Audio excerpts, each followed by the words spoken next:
तुम्ही जर जेवण बनवण्यासाठी रिफाइंड ऑइलचा वापर करत असाल तर हा व्हिडिओ नक्की बघा.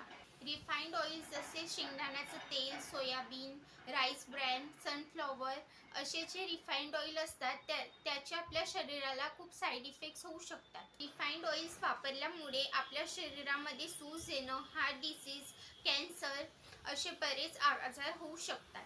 रिफाइंड ऑइल बनवण्याची जी मेथड आहे त्यामध्ये काय काय होतं ते बघूया. रिफाइंड ऑइल बनवताना खूप जास्त हीट दिली जाते आणि या हीटमुळे जे बियाणं आहे त्यामधले न्यूट्रिएंट्स नष्ट होऊन जातात. त्यानंतर यामध्ये खूप सारे केमिकल्स ॲड केले जातात, जसे फॉस्फरिक ॲसिड, कॉस्टिक सोडा, हेक्सेन, ब्लीचिंग अर्थ. तेलांचा जो कलर आहे, थिकनेस जे आहे, तेलांचा वास जो येतो, हे सगळं काढण्यासाठी हे केमिकल्स ॲड केले जातात आणि त्यामुळे काय होतं, हे सगळे केमिकल्स त्या तेलामध्ये राहून जातात आणि आपल्याला आजार